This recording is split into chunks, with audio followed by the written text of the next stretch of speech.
मैं रोज सुबह जब बिस्तर से निकलूं तो ऐसा मेरा स्वागत हो। बिल्कुल हो सकता है सर, आपका घर का एड्रेस दे देते हैं, इन सबको ये सारे पहुंच जाएंगे। इससे पहले कि ऑडियंस आपसे कुछ क्वेश्चंस पूछे, मेरे माइंड में एक क्वेश्चन है जो मेरे से पूछा जाता है यहाँ पर सेशन में। वो क्या है कि हम बिजनेस तो करना चाहते हैं, अपना कुछ करना चाहते हैं, लेकिन अंदर डर लगता है। ये बहुत अच्छा सवाल है, बिकॉज फियर जो चीज़ होती है, कई बार हमें ऐसा लगता है कि मुझ में कोई खामी है इसलिए मुझे डर लगता है। बाकी लोगों को देखो क्या क्या बना लिया, मैं क्यों नहीं कर पाता हूँ, कर पाती हूँ, मुझ में ही कोई कमी है। But that is not true. You are programmed, nature ने आपको बायोलॉजिकली बनाया है that you will fear the unknown. डर किस बात का है ये बताइए मुझे। फेलियर का डर है, आपको डर है अननोन का, अनसर्टेनिटी का। आपको ये पता नहीं आगे जाके क्या होगा, और नेचर ने इस तरह से आपको बनाया है और मुझे भी बनाया है। Why has nature made you like that? क्योंकि अगर आप में डर नहीं होता तो आप कुएं में कूद जाते, humanity would not be left. तो आप बायोलॉजिकली प्रोग्राम्ड हैं कि कोई भी अनसर्टेन चीज हो तो उससे आप डरोगे। That is the fear. तो जो लोग कर लेते हैं, ऐसा नहीं है कि उसमें डर नहीं है, उनमें भी डर है, लेकिन डर के बावजूद वो आगे बढ़ते हैं। तो डर के आगे क्या है? नहीं, डर के आगे और डर है। आपको यह देखना है कि यह नहीं सोचना है कि डर को मैं कैसे अलग कर दूं अपने से। यू हैव टू थिंक कि मैं डर को अपना कैसे लूं। और मैं आपको एक तरीका समझाता हूं, हाउ टू गेट स्टार्टेड। जैसे आपको डर लग रहा है, आपको कुछ शुरू करना है। एक एग्जाम्पल लेते हैं which will put fear in anyone. अगर आप ये सोचे कि आपको रॉकेट बनानी है जो अंतरिक्ष में चली जाए, तो डर के मारे आप एक कदम नहीं ले पाओगे। सच अ बिग अंडरटेकिंग। दुनिया में बहुत कम लोगों ने किया है, और जिसने भी किया है बहुत सारे पैसे इकट्ठे करके किया है। How do you get started? If you start thinking about all these things, आप कभी एक कदम भी नहीं ले पाओगे। लेकिन आप सिर्फ इतना सोचो कि मुझे रॉकेट लॉन्च करने के लिए I need to know the fundamentals of physics. तो आप सिर्फ एक हफ्ते के बारे में सोचो। एक हफ्ते में, और बाकी सब भूल जाओ, एक हफ्ते में मुझे फंडामेंटल्स ऑफ फिजिक्स सीखना है। You take that first step. उसके बाद आप ये डिटर्मिन करो कि in the next month I want to understand the basics of a rocket. तो once you break down the steps, तो वो आपके माइंड को अनसर्टन कम लगता है। आपका जो बायोलॉजिकली इंस्टिंक्ट है कि इसको मत करो, वो चेंज हो जाता है। Because the mind no longer is thinking it is uncertain and it is fearful. हाँ, इसको तो मैं समझ सकता हूँ, एक हफ्ते का काम है, कर लूंगा। ऐसे ऐसे करके जब आप एक एक स्टेप लेते हैं ना, suddenly you will find your 10-20% of the way there, and then the mind starts accepting that uncertainty. तो I think that is the key. Doing is the new thinking. तो आप कीजिए, कदम लीजिए। That's how you conquer fear. मैं अपनी भी journey को देखता हूं तो मैं इससे रिलेट कर पा रहा हूं। हाँ जी। आई एम श्योर जो भी लोग जिन्होंने भी एक ग्राउंड लेवल से या बहुत छोटे लेवल से कुछ भी बड़ा बिल्ड किया है, उन्होंने कुछ ऐसा ही किया होगा। जैसे जब मैंने शुरू किया तो I started as a model.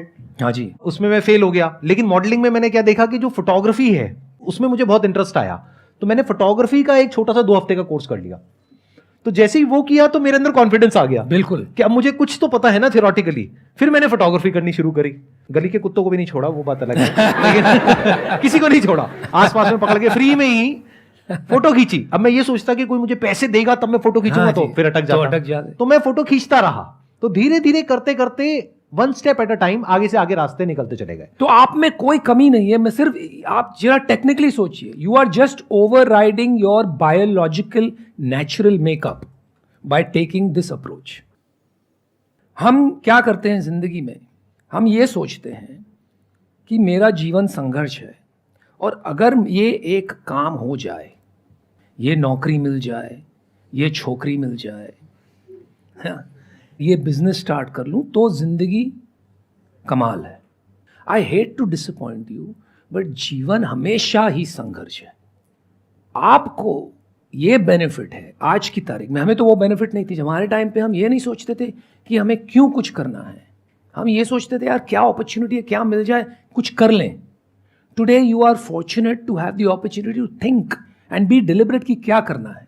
तो उसको आप डिलिबरेटली चूज करें कि मुझे क्या करना है, क्योंकि संघर्ष तो रहेगा ही, बट यू कैन चूज कि कौन सा संघर्ष करना है।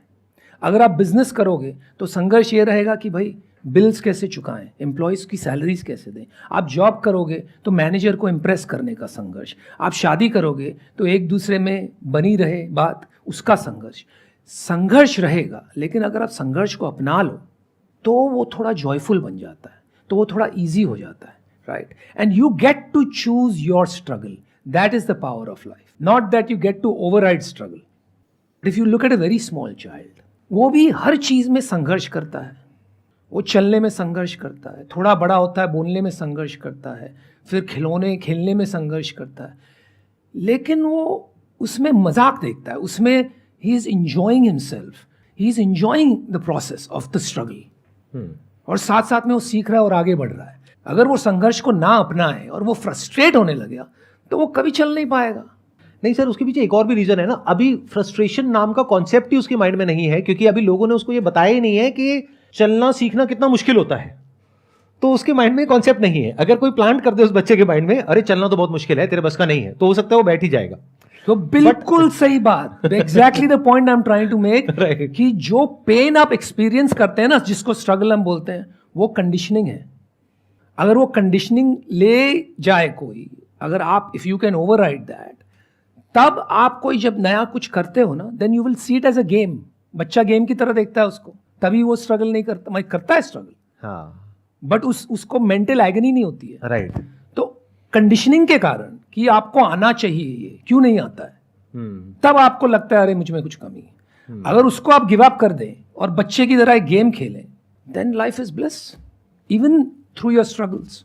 सर, आपसे बात करते करते ना एक थॉट आ रहा है मेरे माइंड में। आई एम श्योर आपको भी मजा आएगा सुन करके, और आप हो सकता है उसमें और आगे बिल्ड करोगे। उसके बाद हम Q&A करेंगे कि आपने जहां से ये हमने शुरू किया था कि fear is of the unknown. हाँ जी। तो अब अगर मैं आपसे बात करते करते देख पा रहा हूं, तो fear is not of the unknown but of the perception of what we know about the unknown, उसका फियर है। जैसे एक बच्चा है, उसके लिए अननोन है कि आगे क्या ऑब्स्टेकल आने वाला है जब वो दोबारा से गिर करके चलने की कोशिश करेगा, या फिर अगर वो ढंग से नहीं बोल पाएगा तो उसकी वजह से क्या होगा, तो उसके अंदर डर ही नहीं है। बिल्कुल। तो अगर हमें एक्चुअल में कुछ भी ना पता हो कि क्या होने वाला है, तो उसका डर नहीं है। हाँ जी। बट जो हमें लगता है कि हो जाएगा इन दैट पर्टिकुलर स्पेस, उसका हमें डर है। तो fear is also connected to the known, not of the unknown, अगर हम थोड़ा सा डीपली देखें इस चीज को। बिल्कुल। और इसका एक मैं दूसरे तरीके, थोड़ा सरल तरीके, थोड़ी फिलोसॉफिकल बातें हो रही है, राइट। तो ये कहेंगे कि हम कहाँ बाबा जी के आश्रम में आ गए। तो इसको मैं थोड़ा एक अलग तरीके से कहता हूं। अगर आपको अपना मुकद्दर का सिकंदर बनना है, मुकद्दर आपके कंट्रोल में लाना है, तो 3 चीज है, और इजी कर देता हूं, तीनों एम से है, मुकद्दर भी एम से ही है, ठीक है।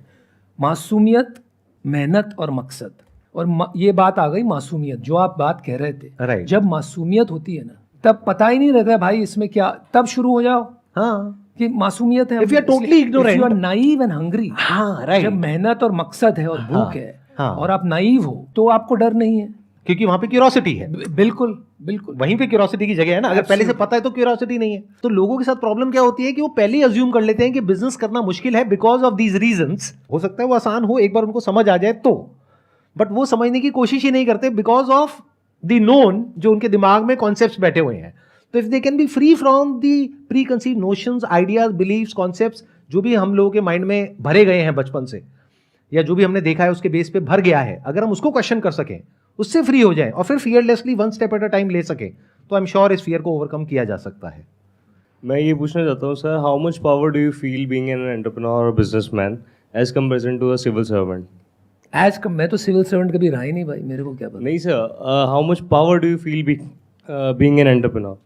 अगर मैं सही सोच रहा हूँ तो आप शायद यूपीएससी की तैयारी करने के बारे में सोच रहे हो या कर रहे हो? I am in management right now. अभी